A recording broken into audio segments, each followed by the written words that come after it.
estado haciendo mucho énfasis en la importancia de la sostenibilidad del crecimiento del sector agropecuario. Y hoy contamos con un experto en el tema. Déjenme nada más primero presentarle a Simón, el grupo. Simón, nuevamente muchas gracias por colaborar con nosotros en este curso taller.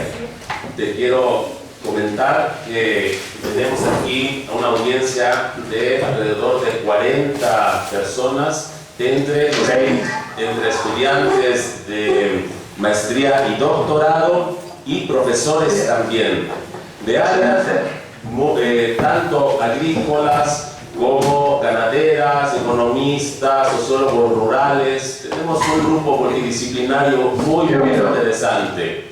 ¿Sí me escuchas? Gracias.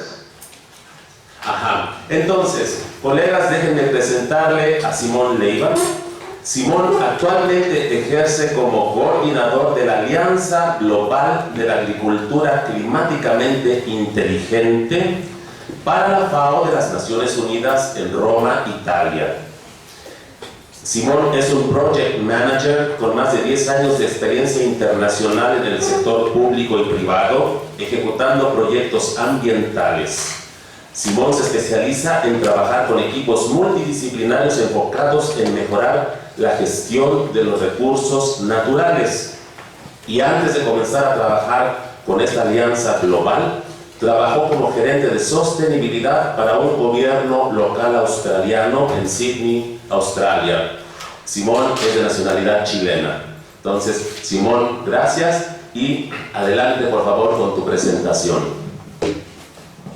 Gracias, Salomón. Buenos días a todos. Es un placer para mí poder estar ahí con ustedes. Como decía Salomón, nací en Chile y mi corazón latinoamericano está siempre dispuesto a dar mano y estar presente en todos los lugares que puedo. Y así que estoy feliz. Yo viví 15 años en Australia. Y donde ahí empecé nací en Chile, terminé mi universidad en Chile y me fui a vivir a Australia, donde hice mi estudio de máster en la Universidad de Sydney y empecé a meterme en el tema de la sustentabilidad, en el tema del cambio climático. En esos casi 15 años viviendo en Sydney, conocí a mi mujer que es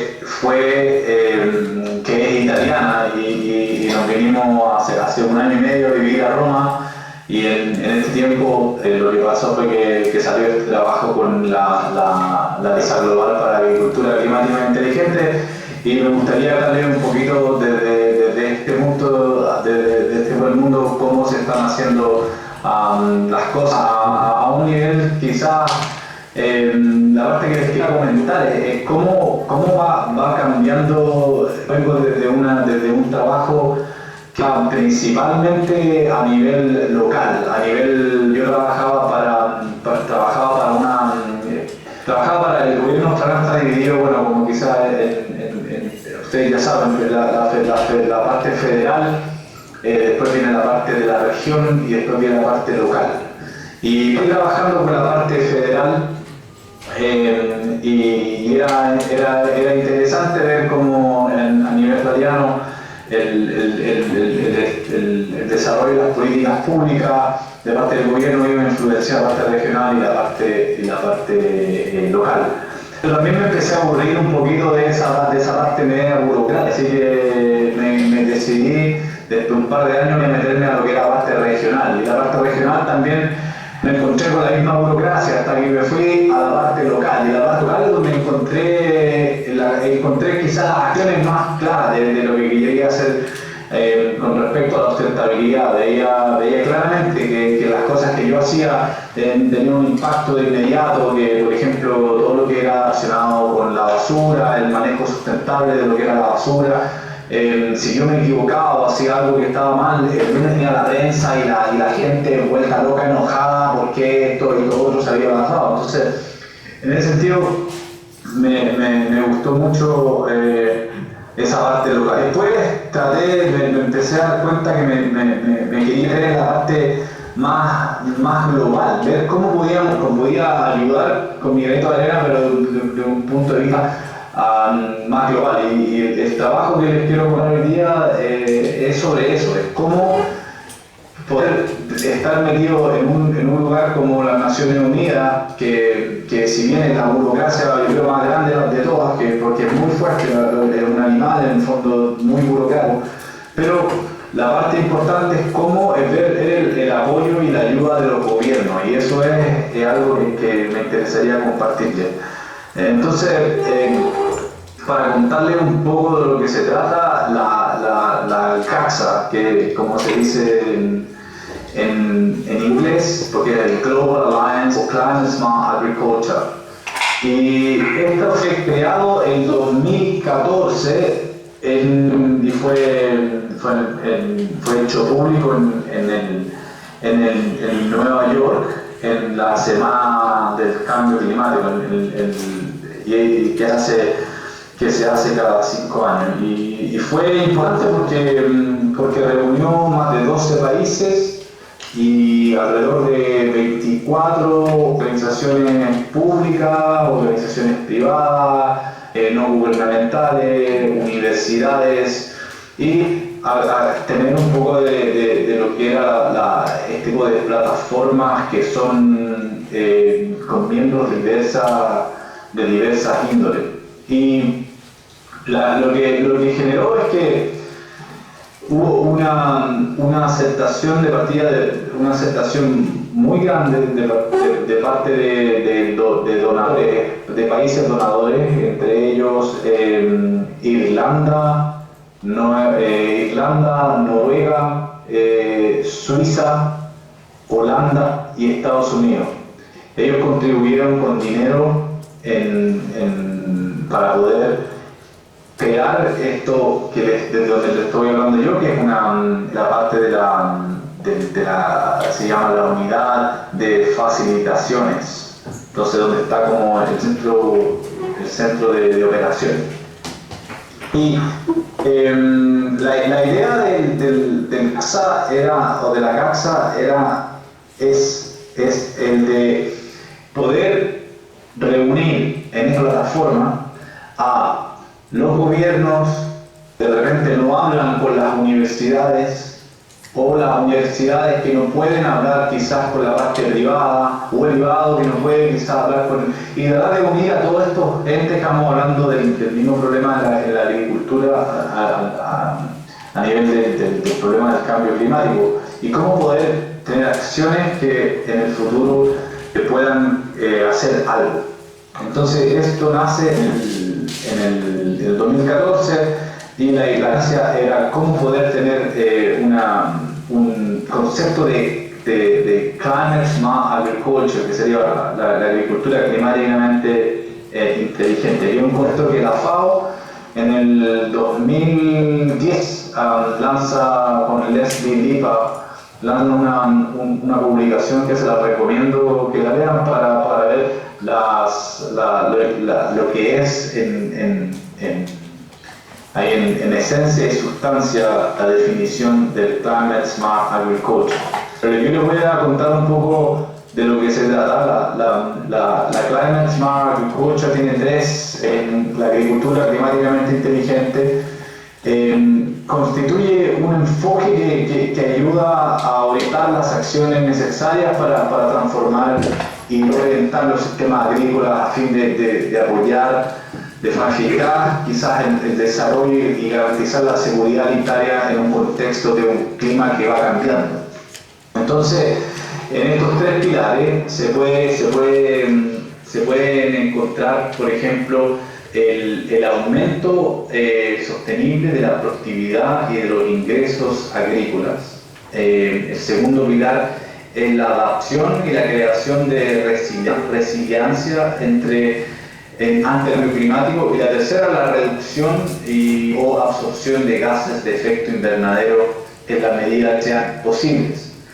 Porque hay lugares de la FAO cuando habla de la parte de la mitigación, hay partes y lugares en que ya, donde es posible, hay lugares que ya casi no es posible hacerlo. Entonces, esa es para ponerles como en una cáscara de nuez lo que es la agricultura climáticamente inteligente. Después, ahí es donde nace el CACSA, y lo que hace, como les conté, el CACSA es que es una plataforma inclusiva, voluntaria, donde no se necesita pagar ningún tipo de membresía, y es orientada a la acción sobre cómo podemos influenciar la agricultura clínicamente inteligente en los miembros, en los gobiernos, en los agricultores, las instituciones de investigación, las empresas, la ONG y en general las organizaciones no gubernamentales. Cuando vemos la composición de la gobernanza de la CACSA, es bien participativa, ya que genera digamos, lo que yo llamo el corazón de la CACSA, que es el comité estratégico, que permite que todas las personas que son miembros de CACSA puedan ser parte de esta alianza. A su vez, tenemos los 3 grupos de acción, que son el grupo que genera el estudio, por ejemplo, del conocimiento, que le llamamos el Rich Action Group. También tenemos el segundo, el Investment Action Group, que es de la parte de las inversiones, de la parte del business case para lo que es el Climate Smart Agriculture. Y el tercero es el Enabling Environment, el cómo poder generar un ambiente de cambio a través de políticas públicas. Entonces, nuestra gobernanza tiene también las cabezas más grandes, que diría yo, que están llevando y tomando acciones, en este caso, que son elegidos por el comité estratégico, que son los co-chairs, los co-chairs que van cambiando cada 2 años. Y estos co-chairs están apoyados de un bureau, que es principalmente un directorio que está llevado por personas que van ayudando a la toma de decisiones y más que nada advocando por la CACSA. Para ponerles un ejemplo, son ministros, tenemos gente tenemos el ministro de Ruanda, tenemos alguien de Uruguay también, tenemos alguien de Sasakawa Foundation, que es como el Bill Gates de Japón, tenemos NGO en Southeast Asia, que están en el sudeste asiático, que están por cierto parte de ahí, tenemos a la Organización Mundial de los Agricultores también, que está ahí, y tenemos personas que son influentes. Entonces la gracia de tener esta figura del directorio es que estas personas, cuando van a eventos, cuando pueden ayudar en el fondo a poner nombre de CACSA en la parte internacional, es muy importante para nosotros. Y quizás le tenemos una slide un poquito más detallada en inglés, perdón, pero es para contar un poco que donde nosotros nos juntamos, que una vez al año, es en este Annual Forum, y que es un foro que se hace. En el pasado el pasado Annual Forum se hizo en Bonn, en Alemania, y este año lo haremos en la FAO, en la casa matriz de la FAO, que queda aquí en Bonn. Estamos esperando más de 350 miembros de organizaciones, porque la CACSA en estos 5 años creció de 32 organizaciones y gobiernos que eran juntos, ahora somos 341, 350. Entonces, el interés de la gente de sumarse a esta organización ha sido interesante ver cómo ha crecido.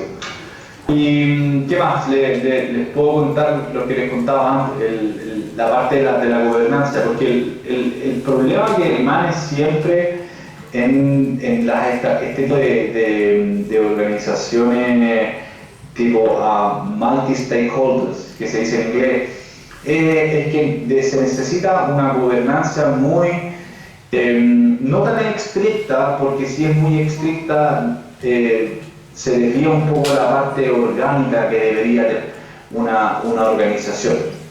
Pero sin embargo, tiene que tener roles bien claros para que tampoco no sea un caos.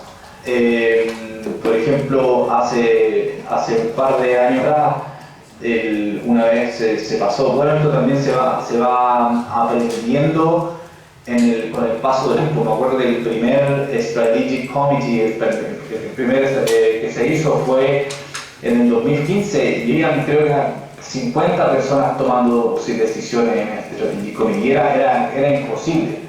Entonces lo que se logró y se habló que hubieran 24 personas, en las cuales venían 2 personas de cada grupo de acción, venían los co-chairs, que son 2 más, y después se iban eligiendo las personas más que tuvieran más voz a través de los miembros. Y ahora somos 24 personas la parte del comité estratégico. Sigue la parte de los grupos de acción. De hecho, me gustaría llamar, si entre ustedes hay organizaciones que no son miembros de los action groups voluntarios, hay que enviar una aplicación, una postulación, y se puede trabajar. Por ejemplo, en la parte que yo veo de la universidad de Amento es el Knowledge Action Group, donde tenemos a la Universidad de Cornell y al ACME, que está la NASA, es un grupo de 6, la NASA son 6 agrupaciones que están trabajando, y ellos están llevando, por ejemplo, la creación de papers a través de donde habla de la influencia de Climate Smart Agriculture.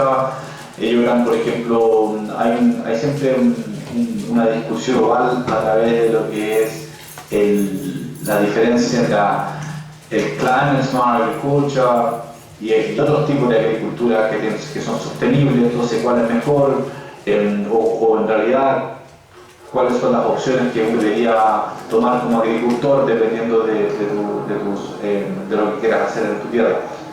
Entonces, parte del Investment Action Groups es donde tenemos trabajando al World Bank, tenemos trabajando algunas instituciones financieras y entes privados. ¿Por qué? Porque nos dimos cuenta que había un problema muy grande a nivel del agricultor, cuando el agricultor quería pedir, por ejemplo, un préstamo en el banco. Se encontraba con economistas, se encontraba con ingenieros que le preguntaban dónde estaba su Risk Management Plan, dónde estaba su Return o su Profit estudio de profit. Y la gente lamentablemente no habla el mismo lenguaje. Entonces lo que nosotros estamos tratando de hacer es generar tipo templates que puedan ocupar los diferentes agricultores para poder generar los loans o los dineros que necesitan para el proyecto. Y en el Enabling Environment tenemos a CCAFS, que está trabajando con otro país, la Universidad de Santiago de Compostela. Están trabajando en el fondo, analizando, bueno, desde incluso hasta economía, lo que está pasando con las negociaciones en el COP, hasta de lo que están haciendo los países a nivel de Climate Smart Agriculture, poniendo 10. Y eso en el fondo es tratar de poner todo junto en un documento para poder enviarlo. Estos son trabajos voluntarios, entonces te encuentras por ejemplo, mi trabajo es tratar de conectar a todas estas personas y que el barco se vaya moviendo de a poco, ya que son gente que está muy ocupada y es difícil quizás de repente de qué pasa con el paper, qué pasa con el due dates. Entonces lo importante es que nos dimos cuenta en este tipo de alianza Es que como en la vida, uno tiene que encontrar los champions, que se dice, la gente que genera el cambio. Y uno va dándose cuenta, es como en la vida, cuando uno va pasando por diferentes organizaciones o se cambia de casa o cualquier cosa, tiene que ir dándose cuenta dónde están las personas que te van ayudando de verdad y tratar de conectar con ellos a un nivel también personal y tener una relación a nivel profesional. También es muy importante crear este tipo de champions en tu estructura multigubernamental o multi-stakeholder. ¿Por qué? Porque te genera un trabajo mucho más fácil. Como les puedo contar, acá tenemos, como pueden ver en este gráfico, hasta el año pasado teníamos más research en universidades e institutos de investigación. Y la parte privada también es una parte importante y bueno, como ven ahí también las NGOs. Estamos trabajando para atraer más organizaciones a nivel de agricultores, pero tenemos a la más importante, que es la Organización Mundial de los Agricultores, la World Farmers Organization. Por eso que se aparece ahí que fuera muy chica, pero en realidad ellos tienen la mayoría de los agricultores dentro. Y lo que está haciendo la GACSA es tratar de, como les decía antes, tratar de poner todos estos elementos en casa para poder encontrar soluciones e inspirar a otros a tomar decisiones. Y por ejemplo, un ejemplo aterrizado de lo que estamos haciendo fue en Bali. Hace 3 meses atrás estuvo la 5ª conferencia mundial de la agricultura climáticamente inteligente, en la cual nosotros lo que estamos haciendo como GACSA es hacer el trabajo que hace un broker. Entonces, llegaron los agricultores de Vietnam que tenían problemas con agua y con problemas de cambio climático, que se estaba secando un área donde ellos tenían una plantación de arroz. Entonces llegaron a GACSA pidiéndole ayuda. De partida, nosotros no somos una institución que dé dinero, tenemos dinero para dar a diferentes. Lo que hacemos es que tomamos el proyecto que tiene Vietnam, o esta Asociación de Agricultura de Vietnam, la pasamos directamente a nuestro grupo de conocimiento, donde las universidades de Cornell y la NASA y ACME toman estos proyectos, lo pasan entre los miembros del Action Group y empiezan a generar un proyecto un poco más sólido a nivel de lo que es el Literature Review y toda esa parte técnica. Después esto va y pasa a la parte del Invent Action Group, donde se le puede ver lo que es el business case, donde se empiezan a ver la parte de las finanzas, para poder ver después la parte de la política pública, donde llega el otro Action Group. Una vez que tenemos este proyecto que ya está bien amarrado a nivel de los pre-action groups, yo lo pongo como una especie lo pongo a nuestros miembros, a los que quieran financiar este proyecto. Y por ejemplo, tuvimos el gobierno de Holanda ofreció ayuda hace poco después de ese evento que tuvimos para poder apoyar a este trabajo. Entonces, ahí uno ve de partida cómo los gobiernos están tomando decisiones si y solo si vienen con un backup técnico, y el backup técnico no puede venir solo desde una institución, no tiene, mientras, por ejemplo, países como Holanda, Noruega, Suiza, tomando decisiones siempre que haya estos tipos de alianzas multiactorales. ¿Por qué? Porque les conviene, porque llegar y trabajar con una universidad o con un banco o con un entrar a una plataforma donde hay muchas más personas ahí para poder ayudar de verdad a la gente que está aquí, que lo necesita. Por ejemplo, nosotros tenemos de gente como les contaba, de Vietnam, que son campesinos que están metidos, también tenemos en Sudamérica, estoy trabajando con gente en Argentina, en Perú, y es bonito ver cómo uno le da una mano ahora desde este punto, desde este barco tan burocrático como son las Naciones Unidas, pero se puede ayudar a ese nivel también, y a nivel de cómo otros gobiernos, por ejemplo el gobierno de Ruanda, cómo el gobierno de Ruanda está adoptando políticas públicas que ayuden a enfrentar el cambio climático, la agricultura, cómo poder enfrentar el cambio climático de diferentes maneras.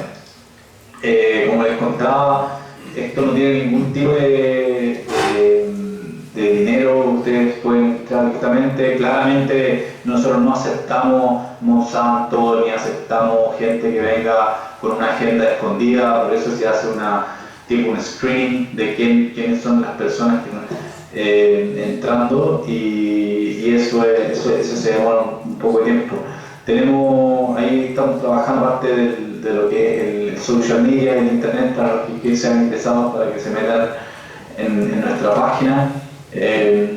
Y en fin, estamos localizados en la FAO. Nosotros, la FAO es parte de nuestros miembros, y nosotros estamos, el secretariado de GACSA está dentro de las Naciones Unidas, en la parte de la FAO. Y trabajamos con la FAO a nivel administrativo, también con sus proyectos de cambio climático. Es muy interesante estar también dentro yo estoy en el departamento de cambio climático, entonces soy invitado para diferentes cosas que hace la FAO, y eso genera también esta ayuda multiactoral también que también le gusta a la FAO. Y eso, que me gustaría crear un poquito más de diálogo, y si ustedes tienen preguntas o comentarios que puedan dar también, sería interesante, pero yo que lo dejo ahí muteando en el área, como se dice, para que empecemos a darle un poquito también de la parte interactiva. Me imagino que ustedes también son una audiencia multiactoral, deben venir también estudiaron cosas diferentes y tienen que verse trabajando juntos, y eso es también interesante discutirlo. Así que les dejo el micrófono a ustedes para que comenten, hablen y pregunten si les puedo responder bien, y si no, alguien me ayude. Simón, muchísimas gracias por esta presentación tan interesante sobre lo que es la institucionalidad a nivel global que se ha estado creando para hacer frente, para atender a un área tan fundamental como es la agricultura climáticamente inteligente. Entonces, abrimos ahora la sesión a preguntas, comentarios. Adelante. Voy a comenzar yo. Nos dijiste, las universidades sin problema pueden participar ahí, sí, en esta alianza. Entonces, concretamente, como Universidad Autónoma Chapingo, que tiene más de 100 años trabajando, ¿cierto? Más de 100, en el área agropecuaria, ¿qué tienen que hacer? ¿Te escriben a ti? ¿Se meten a la página web? Claro, tienen que entrar en la página de GACSA, y ahí hay un botón que dice Join, y eso te va a llevar a una postulación, en la cual tú tienes que poner quién es la persona con que la GACSA se va a comunicar. Una vez que quede aceptado en el grupo de GACSA, el equipo te pone en contacto con el grupo de acción en el cual te participar. Nosotros tenemos universidades que están, por ejemplo, la Universidad de Wageningen University, que está en Holanda, está más interesada en ayudar en la parte de la inversión. Hay otras universidades, sin embargo, que están más interesadas en la parte del conocimiento, que es el Knowledge Action Group. Pero va dependiendo de lo que quieran ustedes. Porque las políticas públicas también pueden estar metidas ahí. Pero lo llaman a que prueben. Es interesante, a mí me gusta. Por ejemplo, yo estuve trabajando una universidad en Argentina, y después fue tan bonito para mí ver en el foro anual, en el frente de todos los países, en frente de todos los miembros, tener una universidad argentina hablando, ellos no lo podían creer, es impresionante cómo uno puede llegar en unos 2, 3 meses de trabajo a poder estar aquí en las Naciones Unidas hablándole a esta gente y generando también ideas de proyectos y cosas para la universidad. Así que les recomiendo que lo analicen. Okay. Y mencionabas, por ejemplo, que hay pues distintas formas quizás de participar en la alianza, ¿no? Hablabas ahí del ejemplo de Vietnam, donde ustedes actuaron como un broker, no sé cuál sería el término en español, de un broker, ¿no? Pero quizás también podríamos pensar en la universidad, que decíamos tiene más de 100 años de experiencia, pero brindando asistencia técnica quizá a países de Centroamérica a través de la plataforma de ustedes, ¿cierto? Yo estoy tratando de, bueno, la conferencia de las partes, la COP25, que fue hecha en Madrid, fue lamentablemente creo que a nivel de negociaciones fue un fracaso, pero se veía venir. Había un artículo en la parte del artículo número 6 que era muy difícil de ponerse de acuerdo, particularmente por las divisiones que existen dentro de la conferencia, pero hubieron cosas buenas que pasaron. Yo, por ejemplo, participé con una alianza que se llama Placas, que es acerca de cómo Sudamérica, Latinoamérica está uniéndose para trabajar en esto y generando una plataforma muy parecida a lo que es Caxa. Y nosotros en Caxa vamos a ayudarlos a ellos a tirar para arriba, a empezar desde cero.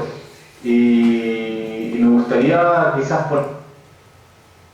en discusión eso, de poder generar en que haya una universidad como la de ustedes, que sea parte de eso, de ese grupo donde trabaja, porque como bien saben ustedes, si bien en Latinoamérica tenemos problemas muy parecidos a nivel de pobreza, gobierno, tenemos un clima que va cambiando. Y los climas, por ejemplo, no podemos aplicar las mismas políticas públicas que se usan en Chile, en el Caribe. Entonces es muy importante que si ustedes tienen los 100 años de estudio y de trabajo, sobre todo a nivel de terreno, sea una ayuda importante también a nivel de lo que es la capacity building de las nuevas generaciones y de este nuevo tipo de alianza. Es importante tener gente como ustedes que nos pusieron una mesa y diga, mira, esto se hace así, pues tenemos 100 años de experiencia. Y a su vez también que tengan la parte de la innovación, porque me imagino que ustedes tienen que estar cambiándose y innovando constantemente también, porque las cosas están cambiando. ¿Comentarios? Ajá. Buen día, una consulta. Esto pasa en el caso de universidades que tienen ya pues una organización sólida, digamos. Si hay una necesidad de algún grupo de pequeños productores, ¿qué camino deben seguir? Entiendo que tendrían que unirse también a este grupo. Sí. Luego, ¿qué pasa? ¿Cómo se hace el contacto con ellas? ¿Qué tiempo tarda? Casos o ejemplos concretos, ¿cuánto han tardado en dar una respuesta a la problemática de esos agricultores, por ejemplo? Excelente. Esto es lo que estoy tratando de cambiar. Yo llevo en este trabajo menos de un año y al inicio la plataforma tenía una de las críticas más grandes de eso, era que le faltaba opción en terreno.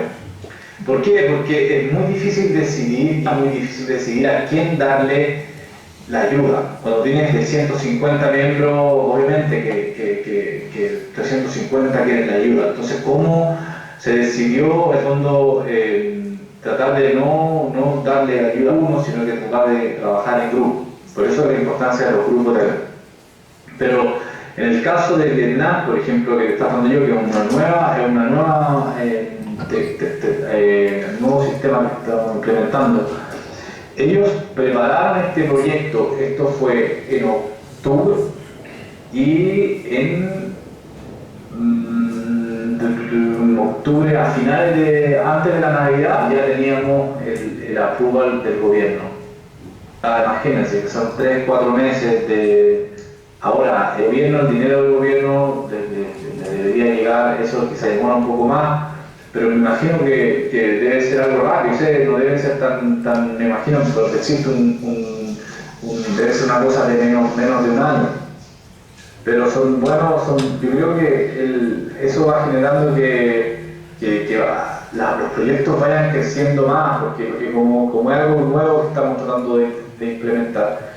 Yo sé que la pregunta quizás es la clásica pregunta que es difícil, es muy difícil si tú tienes que dejar a nivel de Naciones Unidas, pero nosotros tenemos lo bueno que tiene la CACSA, que si bien nosotros estamos, nuestra secretariado está dentro de las Naciones Unidas, nosotros tenemos un poquito más de regalías, más de libertad, no somos tan burocráticos como son quizás las Naciones Unidas.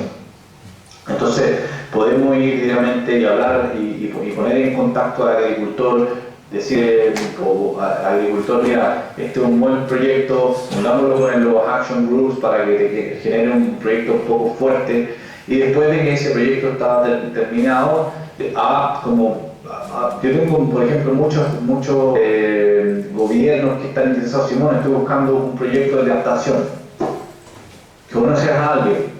Le digo, bueno, ¿tienes algo que me mandes? Sí, te mandan un email, por el email se lo mando a nuestros miembros. Y ahí claramente se está buscando mitigación, quizás cambia un poquito el proyecto, pero la gente está interesada, y así es donde se generan las 10 propuestas más importantes. Después se toma una decisión, el donor, el donante, el que decide a quién, dónde poner su dinero, y así se van dando las cosas. Lo que pasa es que eso es muy difícil para una persona, por ejemplo, un agricultor en México, quizás tener acceso a este tipo de plataforma. ¿Por qué? Porque no le queda otra más que quizás ir al banco de ahí o alguien que le ayude, pero cuando uno puede salir de tu nación y darte cuenta que hay otros agricultores que tienen los mismos problemas que tú, que tienen lo mismo, y que ya están creando nuevos sistemas o nuevos proyectos, o han crecido a través de errores y ese tipo de cosas, se va aprendiendo también del otro. Y eso es lo que yo creo que es la gracia de tener esta plataforma que te da esa opción. Simón, una pregunta, y Dime. eventualmente ustedes van también a tratar de jalar recursos del Green Climate Fund, que tiene todo el dinero del mundo para apoyar este tipo de actividades de mitigación al cambio climático. Nosotros estamos en la FAO, esa es la suerte que tenemos. La FAO tiene una oficina de Green Climate Fund que está aquí, entonces nosotros estamos ahora con ellos comunicándonos por cómo poder tener la ayuda de ellos. Eso es un poquito más burocrático, pero se puede hacer, y claramente lo estamos investigando. Estamos también hablando con los alemanes también están ofreciendo ayuda para este tipo de alianza de tipo de multisectoral. La tema más importante de estas alianzas, creo yo, como dices tú, Salomón, es generar dinero para tus miembros y para el secretariado. ¿Por qué? Porque si te quedas dinero para tu secretariado, no tienes quien te mueva la plataforma. Entonces, yo como el coordinador estoy tratando de generar una alianza que sea sustentable, que pueda tener una vida útil de 5 o 6 años sin necesidad de cerrar las puertas. Y eso es una, por ejemplo, de las cosas que pasaron anteriormente, cuando se hizo esta alianza en 2014, hubo una inyección de dinero para generar este secretariado, pero no se renovó. Como no se renovó, hubo problemas de personal, y el personal se fue, y en el fondo cuando no tiene persona que esté llevando esta alianza, se te cae la organización cotidiana.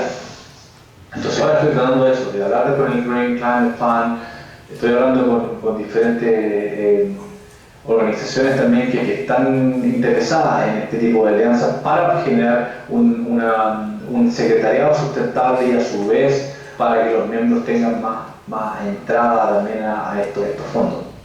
Claro. No, y afortunadamente el tema está en las agendas de la cooperación internacional, ¿no? Hasta arriba, así que yo creo que no vas a tener ningún problema.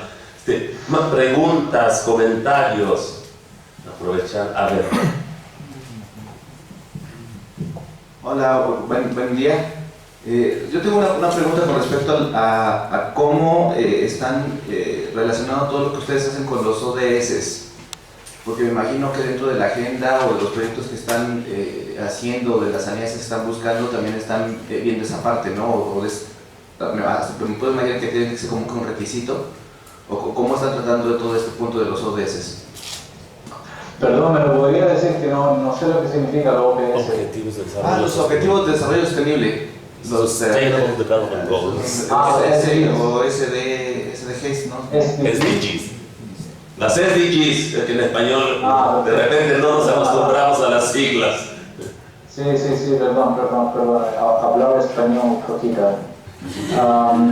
Pero lo que pasa es que yo de lo que les contaba, llevo como 15 años, me fui después de 20 años, me fui desde Chile y nunca trabajé en inglés, entonces muchas cosas, o sea, nunca trabajé español. Entonces muchas de las palabras que no me las sé y me da una vergüenza no poder hacerlo, pero claro, yo lo conozco como los SDGs.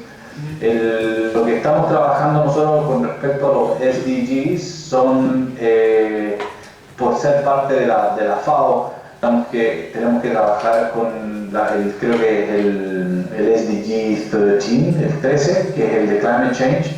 Entonces estamos trabajando con el 13. Estamos trabajando con la parte del número 2 también, que es el Zero Hunger, el tratar de que el Food Security también sea una ayuda para el cero hambre. Y creo que hay uno más que se me está yendo, pero sí, estamos obligados a seguir los 20. Buena pregunta. Sí, de hecho, les complemento un poquito también, si me permiten, porque era uno de mis temas de trabajo en la FAO. Nosotros tuvimos que reordenar, repensar todos nuestros objetivos como FAO para casarlos con los ODS, ¿no? Entonces, todo el trabajo como este tipo de iniciativas tienen que estar sí o sí contribuyendo a esos ODS con indicadores concretos de cumplimiento, ¿no? Todo el trabajo ya de la FAO va de la manita de los SDGs o ODS. ¿Más preguntas? Acá, por acá tenemos uno.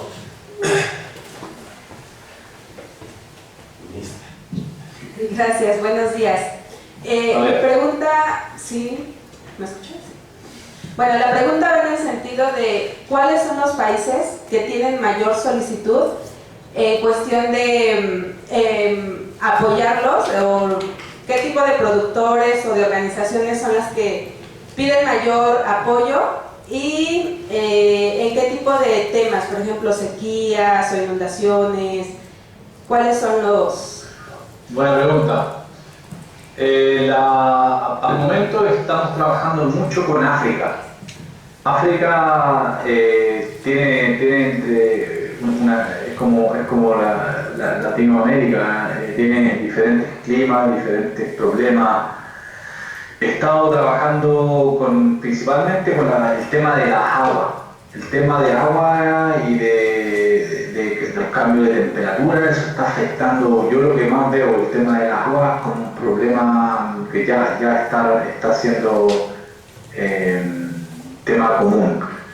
En particular en la parte de las irrigaciones, eso lo que estamos generando con el sistema de Climate Smart, que la parte de las irrigaciones y cómo poder regar la parte del riego es muy importante, que que sea inteligente a nivel de manejo de agua.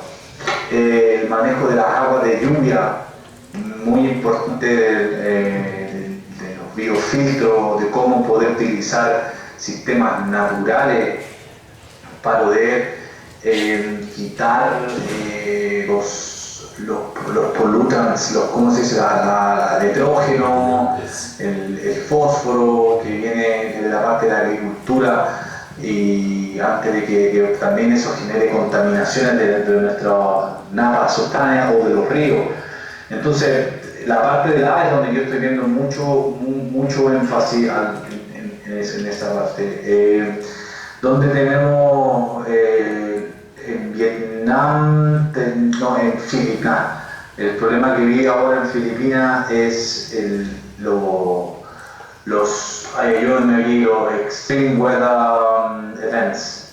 Cómo últimamente están cambiando estos cambios de, ¿cómo dice? Ayúdame por ahí, extreme weather events. Sí, los eventos climatológicos extremos. Eso, que se están viendo hoy en día. Me imagino que ustedes están viendo cómo están estos veranos cada vez calurosos y estos inviernos cada vez menos lluvia, o estas estaciones donde llueve sin precedente. Entonces, esto es algo que los agricultores están teniendo que adecuar a estas lluvias torrenciales que nos esperan, o estas sequías, o estos problemas de calor que no se habían visto antes. Entonces eso yo diría que son los dos temas que estoy trabajando un poquito más, con más ahínco. Oye, Simón, un poquito en línea con lo que preguntaba la compañera, viendo, digamos así, en general por tipo de región, ¿dirías que América Latina está participando relativamente menos que otras regiones en esta plataforma, o ahí van más o menos? Mira, yo creo que la plataforma no tenía mucha inclusión, quizás Costa Rica estaba, Chile está, pero yo también lo que les alego y lo que les pido aquí a la gente de la Naciones Unidas es el tema del lenguaje.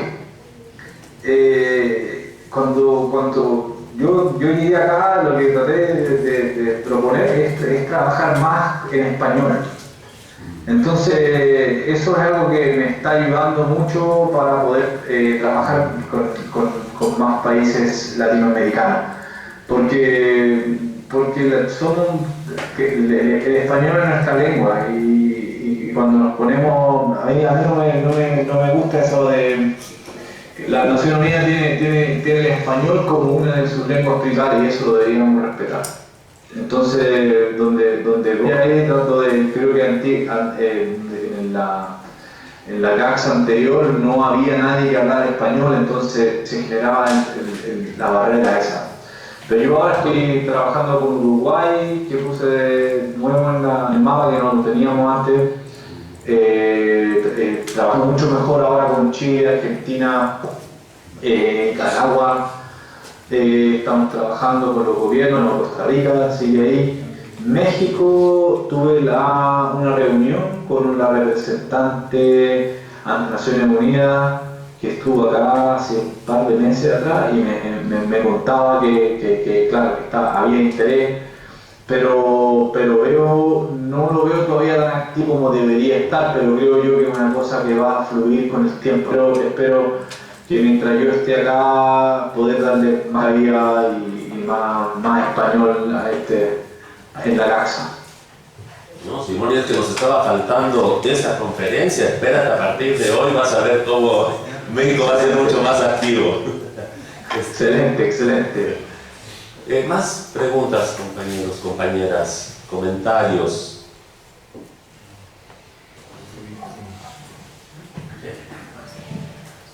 Buenos días. ¿Cuáles serían los proyectos más exitosos, digamos, de esta alianza? ¿En dónde, en qué partes del mundo y cuáles serían las principales temáticas, digamos, de esos proyectos exitosos que, digamos, representan los esfuerzos de la organización? Los proyectos que te contaba, mira, lamentablemente la GACSA tuvo creo yo, una manera de ver las cosas anteriormente que era demasiado a nivel gubernamental, a nivel de hacia arriba hacia abajo, como se dice, del top down. Entonces cuando está esa manera de trabajar genera que no exista mucho trabajo en terreno. Entonces, eso es lo que yo cuando llegué acá, no sé, no pude pillar tu nombre, pero es una muy buena pregunta, porque la primera pregunta que hice yo cuando llegué, dije, ¿qué es lo que han hecho? ¿Dónde está el terreno? ¿Dónde están los proyectos? Porque podemos hablar y podemos decir que claro, que tenemos todos estos países, como estoy haciendo yo, ¿verdad? Pero cuando uno tiene que ver de verdad dónde está el trabajo, dónde va el dinero de estos países, dónde se ve en la cancha, donde están, ahí es donde es el problema. Por eso que yo imagínate, llevo menos de casi 6 meses trabajando aquí, y la primera cosa que se fue a agarrar el proyecto de Vietnam y el proyecto de Filipinas para poner algo en la cancha, porque no lo había visto. Si bien, si te metes a la página web, vas a ver que hay trabajo y hay cosas, pero yo no me las acuerdo y no las sé. Pero en la emisión pasada se tiene que haber hecho algo, pero si tú me preguntas, entre yo y bien honestamente, creo yo que eso es uno de los talones de Aquiles que ha tenido la GACSA. Entonces, por ende, lo que estoy haciendo yo es tratando de cambiar los estatutos, de hacer algo que sea más aterrizado, algo que sea más, que pueda ayudar a la gente en vez de tenerlo tan desde arriba que genera bla y no genera trabajo. Eso es lo que estoy tratando de cambiar. Así que deséame suerte, muchachos. Mucha suerte. Sí. ¿Alguna otra pregunta, comentario? Sí. Hola, ¿qué tal? Por ahí escuché en tu plática que recibían colaboración por parte de la NASA. ¿Cómo ustedes enfrentan el dilema que por un lado ustedes están cooperando con este organismo con las ideas que tiene Trump, ¿no? Acerca de que él dice que no hay cambio climático, que no hay gases de efecto invernadero, etc. ¿Cómo? Excelente. Muy buena pregunta, muy buena pregunta. De hecho, lo que tenemos, por ejemplo, las universidades de Cornell, NASA y todo, están pasando lo terrible, porque ya no están teniendo dinero para hacer investigaciones de parte del gobierno. Se les cortó todo. A nivel, por ejemplo, de las Naciones Unidas, Estados Unidos ya no está cooperando, porque era una de las cosas de las entradas de dinero más grandes que ponían. Ya no está dando dinero a la Unión desde que está Trump.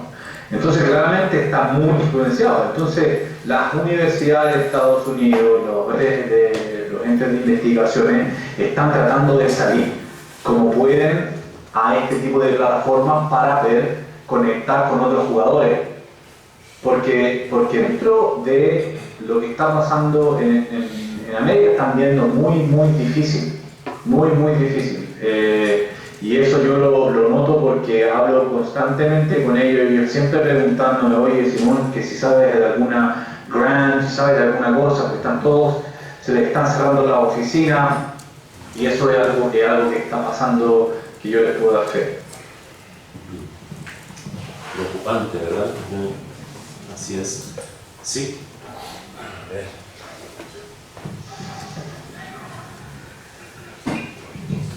Gracias, Simón. Me gustaría saber un poco cuál es la visión de GACSA con respecto o del concepto de agricultura climáticamente inteligente con respecto a los conceptos de biodiversidad, de ingeniería genética.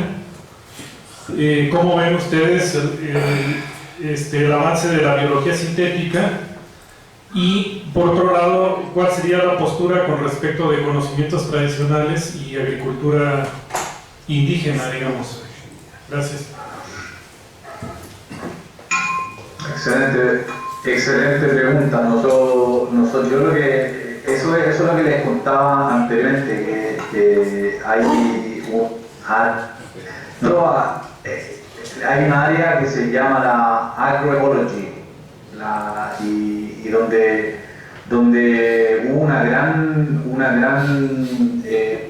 pelea intelectual hace años atrás entre lo que es la agroecología y lo que es la parte de Climate Smart Agriculture. Lo que digo yo siempre es que cuando hay un problema de cambio climático, estamos todos al mismo riesgo, y mientras más opciones haya, y mientras más opciones haya, es mejor para este problema.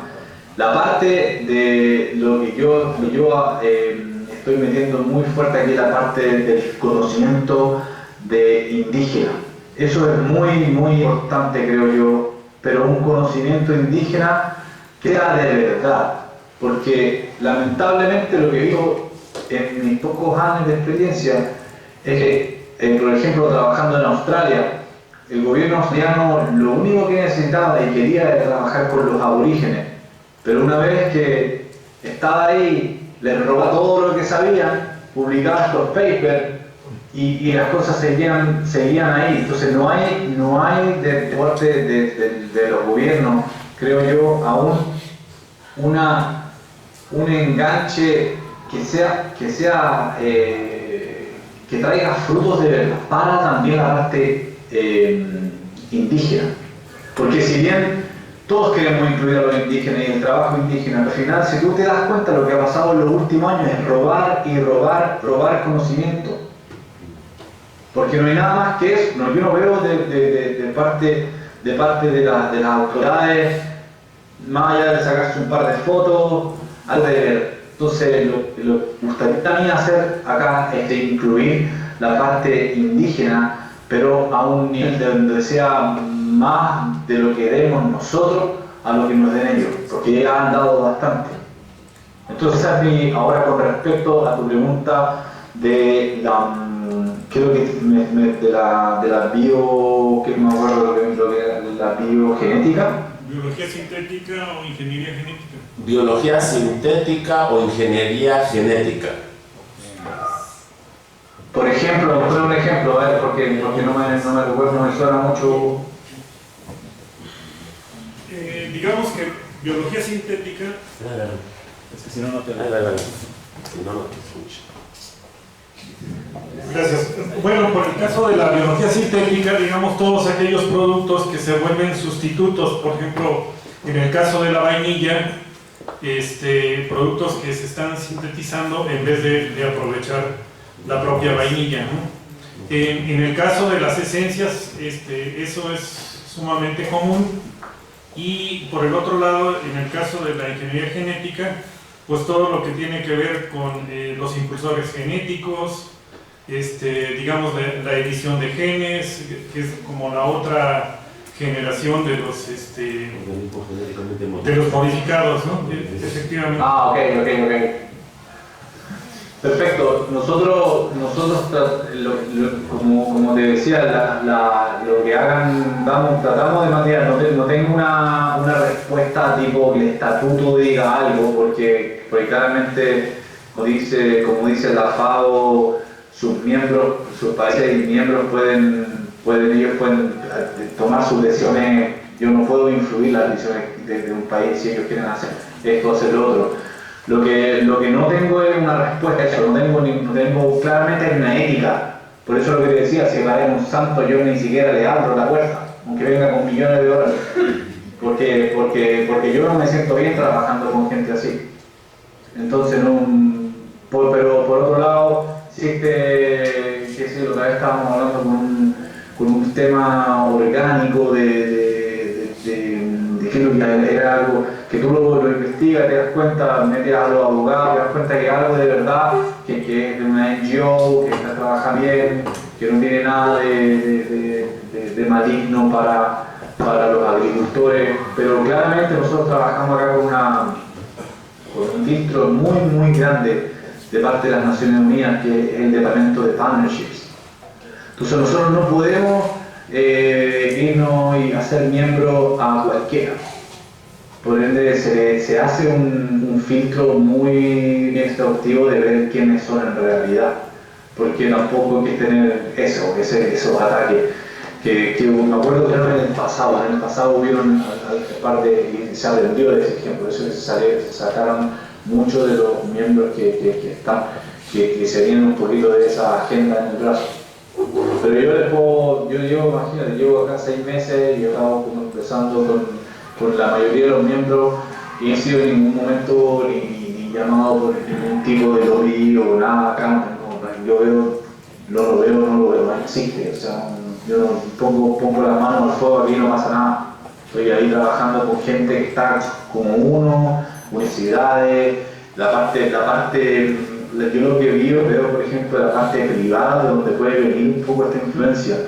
La parte privada necesitan mucho en su ¿cómo se dice? El corporate social responsibility, la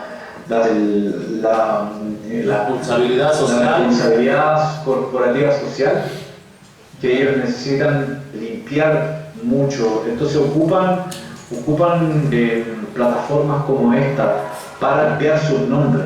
Entonces nosotros ahí entramos con la parte del partnership a ver quién en realidad está con buenas intenciones y quién está solo con ganas de poner el nombre de United Nations en sus políticas. Pero es una muy buena e importante pregunta. Nosotros estamos siempre con los bien alerta, con los ojos bien abiertos. Sí, complementando lo que dice Simón, FAO tiene un área específica de alianzas o partenariado, no sé cómo se le llama, pero partnerships, donde se sigue todo un protocolo muy estricto para ver con quién se hace alianza y con quién no, porque es un tema, como dice, complicado, sensible, ¿no? Que algunas empresas de repente quieran ahí unirse para seguir ciertos objetivos que no van de acuerdo con la propia FAO. ¿Querías decir algo, Manu? Ok. ¿Algún otro comentario, pregunta? Bueno, si no fuera así, Simón, muchísimas gracias por esta presentación tan interesante. Esperemos que no sea la primera y última vez, ¿verdad? Y esperamos vernos, ojalá este año en Roma. Excelente, gracias Salomón por organizar, por la invitación, te agradezco enormemente darme la oportunidad de poder llegar hasta ustedes con todo el corazón, a todos los que estuvieron ahí participando con sus preguntas, sus comentarios. Generamos un buen grupo de discusión que a mí, como decimos en Chile, una lata, me aburre estar parado ahí diciendo slides que no tienen ningún sentido. Mejor generar este tipo de foro donde lo hemos logrado. Creo yo que me pusieron algunas preguntas ahí en la esquina y otras que voy a responder mejor, pero vamos aprendiendo todos los días, y si tienen alguna duda o algo que quieran comunicarse, escriban un email y ahí les responderemos. Ok, le damos un aplauso por favor. Muchas gracias.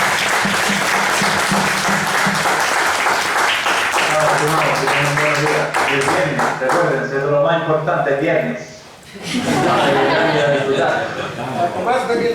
Así es.